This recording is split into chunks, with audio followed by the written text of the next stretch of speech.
नमस्कार, the daily show में आपका स्वागत है। मैं हूं आपका मित्र साथी हमदर्द मुकेश कुमार।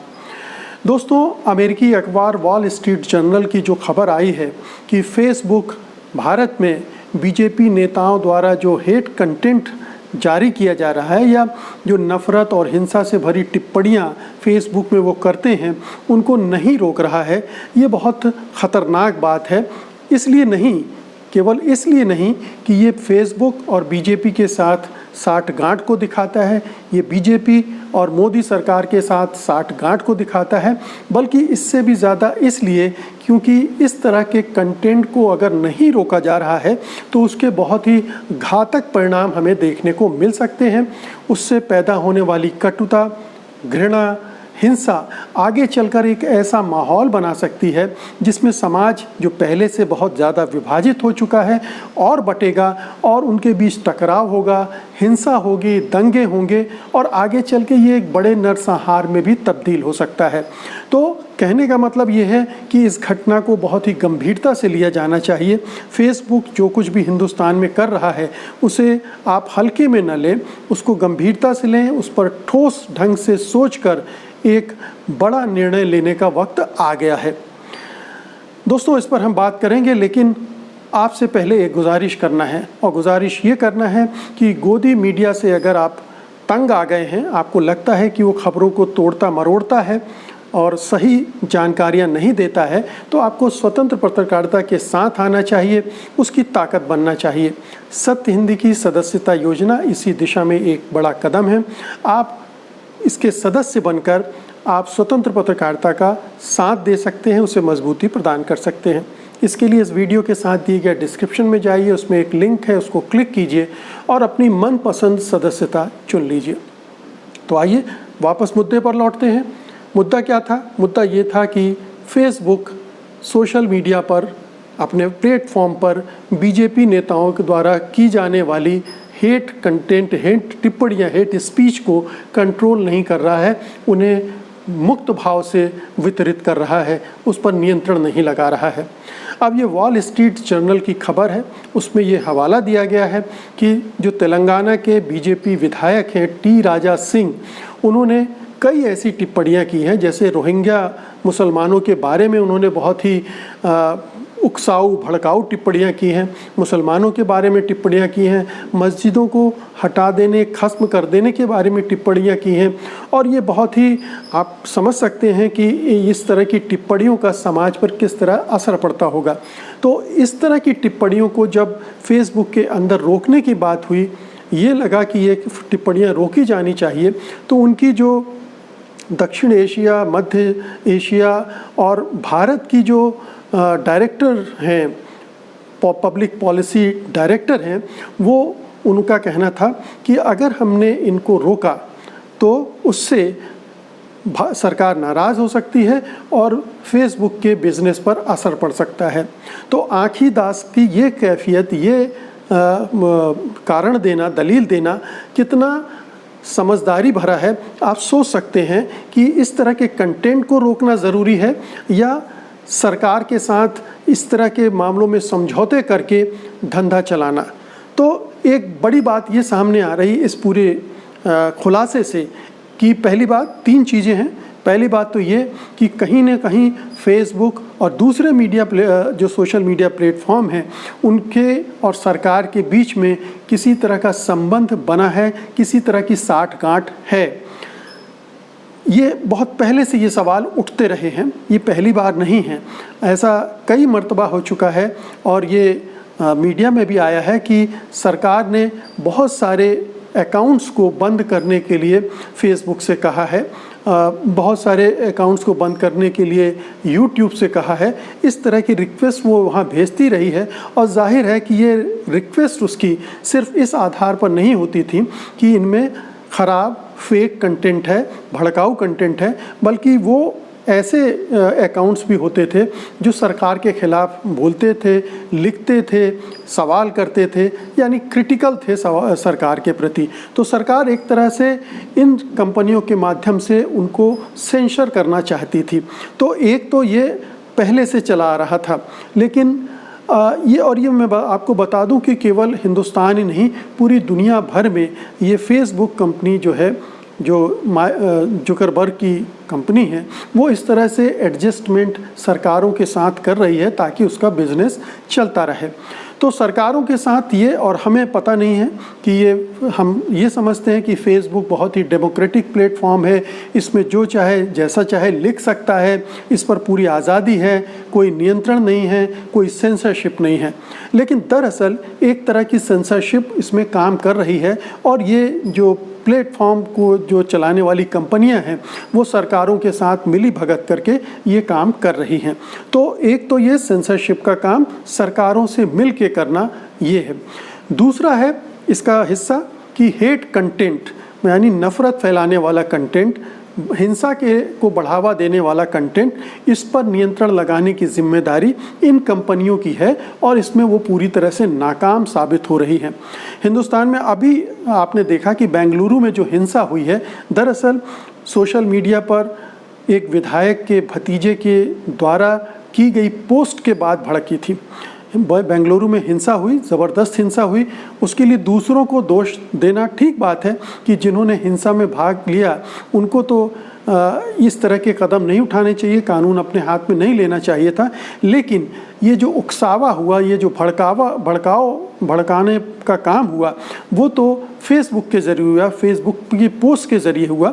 और जाहिर है कि हमारे फेसबुक में ऐसा मैकेनिज़्म नहीं है जो जल्दी से तुरंत ये इस तरह की अगर कोई पोस्ट आती है तो उसको गिरा दे, हटा दे।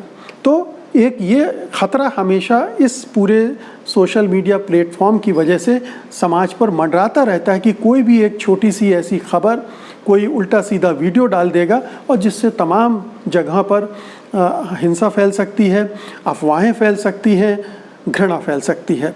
तो ये जो खेल चल रहा है हेट कंटेंट का, उस पर नियंत्रण पाने के लिए पूरे दुनिया भर में शोर मच रहा है। अभी देखिए कि अमेरिका में जब ब्लैक लाइव्स मैटर आंदोलन चल रहा था, अश्वेतों का आंदोलन, जिसमें गोरे भी शामिल थे और भारतीय मूल के लोग भी शामिल थे और दूसरे भी लोग भी शामिल थे, उस आंदोलनों के बारे में भी फेसबुक पर बहुत उल्टी सीधी टिप्पणियां की गई जो नफ़रत भड़काने वाली टिप्पणियां थीं, और उनको लेकर भी वहाँ बड़ा हंगामा मचा और फेसबुक पर दबाव भी बनाया गया कि वो इन टिप्पणियों के बारे में कुछ करे। यहाँ तक कि फेसबुक कंपनी में जो काम करने वाले कर्मचारी हैं उन्होंने भी जुकरबर्ग का विरोध किया, और जुकरबर्ग को बाद में, पहले तो वो डटे रहे लेकिन बाद में उन्हें मानना पड़ा कि हमें इसके लिए कदम उठाने चाहिए। इसी तरह से देखिए कि फेसबुक की भूमिका को लेकर दुनिया भर में और अमेरिका में जो हंगामा मचा, उसी की वजह से करीब 12 ऐसी बड़े कारपोरेट कंपनियां हैं जिन्होंने अपने विज्ञापन देने बंद कर दिए, फेसबुक का एक तरह से बहिष्कार कर दिया। तो फेसबुक की भूमिका आप देखिए कितनी ख़तरनाक है। हम यूरोप ले चलते हैं आपको, यूरोप में भी यही हुआ है। पूरा यूरोप परेशान है इन सोशल मीडिया प्लेटफॉर्म को लेकर, फेसबुक को लेकर। वहाँ जिस तरह की टिप्पणियाँ होती हैं उससे समाज में वैमनस्य फैल रहा है। यूरोप में ये खाई और भी गहरी हो गई है क्योंकि मिडिल ईस्ट, पश्चिम एशिया से बहुत सारे शरणार्थी आए हैं, वो मुस्लिम हैं। तो वहाँ पर जो स्थानीय लोग हैं, वहाँ के रहने वाले हैं, और जो माइग्रेट करके आए हैं, उनके बीच में एक तरह का संघर्ष जैसी स्थिति बनाई जा रही है हेट कंटेंट के ज़रिए, और वो यूरोप की तमाम सरकारें इसके लिए परेशान हैं। और जर्मनी ने और फ्रांस ने इसके लिए बहुत कड़े नियम ऑलरेडी बना दिए हैं। यूरोपियन यूनियन, जो कि 27 देशों का संगठन है, उसने भी इस मामले में कड़ा कदम लिया है। उनका जो अपना कोर्ट है उसने कहा है कि इसके बारे में सख्त से सख्त उपाय किया जाना चाहिए। जर्मनी और फ्रांस ने 24 घंटे के अंदर इस तरह की पोस्ट हटाने के लिए फेसबुक से कहा है, और अगर वो नहीं हटाता है तो उसके खिलाफ जुर्माना लगाया जाएगा, ये भी उन्होंने प्रावधान कर दिया है। तो आप देखिए, एक अमेरिका का भी मैंने फेसबुक का उदाहरण दिया, वहीं ट्विटर को देखिए आप। ट्विटर ने थोड़ा साहस दिखाया, उसने डोनाल्ड ट्रंप के ऐसे ट्वीट को हटा दिया जिससे वायलेंस हो सकती थी या जिसमें वायलेंस का तत्व है। इसी तरह से उन्होंने उनके 2 ट्वीट को लेवल कर दिया फैक्ट चेक का, क्योंकि वो सही जानकारी नहीं दे रहे थे ट्रंप साहब, झूठ बोलने के तो आदी हैं ही वो। तो ये ट्विटर ने इस जिम्मेदारी के साथ ये काम किया, लेकिन फेसबुक ये करने के लिए तैयार नहीं था। तो फेसबुक विशुद्ध रूप से धंधा करना चाहता है, नफ़रत की खेती करना चाहता है, क्योंकि जितनी नफ़रत वाली पोस्ट होती हैं वो ज़्यादा सर्कुलेट होती हैं, ज़्यादा लोग उसको पढ़ते हैं और रिएक्ट करते हैं, और उससे उनका प्लेटफॉर्म और ज़्यादा पॉपुलर होता है। तीसरी बात यह कि इसका राजनीतिक इस्तेमाल होने देने के लिए भी फेसबुक खुला छोड़ा हुआ है, बल्कि जो राजनीतिक विज्ञापन आते हैं उनसे वो कमाई भी करता है। तो आप देखिए कि फेसबुक का पूरा चरित्र जो है वो न तो लोकतांत्रिक है और न ही सामाजिक सरोकारों से जुड़ा हुआ है। वो दोनों स्तरों पर खेल कर रहा है और ये समाज के खिलाफ है, समाज विरोधी हरकत है और इस पर नियंत्रण पाया जाना चाहिए। अब ये देखिए कि हमारी सरकार का रवैया क्या है। जब ये फेसबुक वाली खबर आ गई वॉल स्ट्रीट जर्नल के हवाले से कि ऐसा हुआ है कि जो आँखी दास हैं, जो यहाँ पर डायरेक्टर हैं पब्लिक पॉलिसी की फेसबुक की, उनका भी जब स्टेटमेंट आ गया और उन्होंने तो डिफेंड करना था तो उन्होंने डिफेंड किया ही, लेकिन ये ज़रूर है कि सरकार को सोचना चाहिए था कि उसे क्या कार्रवाई करनी है। क्योंकि ठीक है, स्थायी समिति जो है संसद की, उसने कहा है कि हम फेसबुक से पूछेंगे, उसको बुलाएंगे। कांग्रेस ने संसदीय जांच समिति की मांग की है कि इस मामले में जांच होना चाहिए, लेकिन सरकार क्या कर रही है? सरकार मूक है, सरकार नहीं चाहती कि कुछ कार्रवाई हो, क्योंकि फेसबुक के साथ उसकी साठगांठ होगी ऐसा लगता है। इस रिपोर्ट के बाद और भी ज़्यादा विश्वसनीय तरीके से ये महसूस होने लगा है कि फेसबुक और दूसरे जो सोशल मीडिया प्लेटफॉर्म हैं उनसे सरकार ने अपनी साठगांठ कर ली है और इसलिए वो उस पर अंकुश नहीं लगाना चाहती है, जबकि ये देश के विरोध में है। ये देश विरोधी हरकत है, जन विरोधी हरकत है, क्योंकि फेसबुक में अगर कंटेंट ऐसा जा रहा है तो समाज में बुरी तरह से बिखराव होगा, झगड़े होंगे, हिंसा होंगी, दंगे होंगे, नरसंहार होंगे। तो ये खतरे को हमें, हमारी सरकार को एड्रेस करना चाहिए और जैसा यूरोप के देश कर रहे हैं वैसे हमारी सरकार को भी निर्णय लेना चाहिए, कदम उठाने चाहिए कि फेसबुक हेट कंटेंट को बिल्कुल भी बर्दाश्त नहीं करेगा। हमारी सरकार नहीं करेगी और फेसबुक भी नहीं करेगा।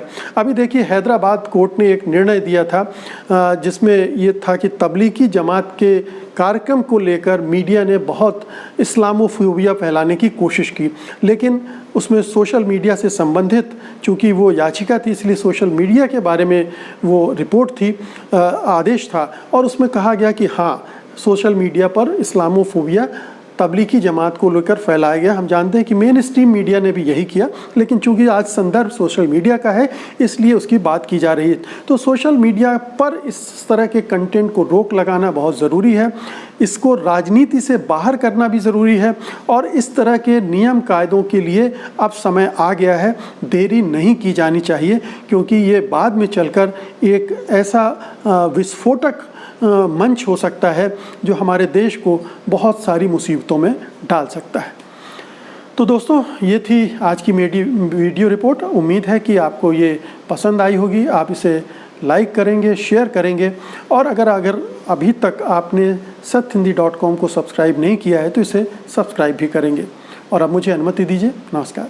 सत्य हिंदी के और वीडियोस को देखने के लिए हमारे YouTube चैनल को सब्सक्राइब करें और सीधे नोटिफिकेशन पाने के लिए बेल आइकन दबाएं।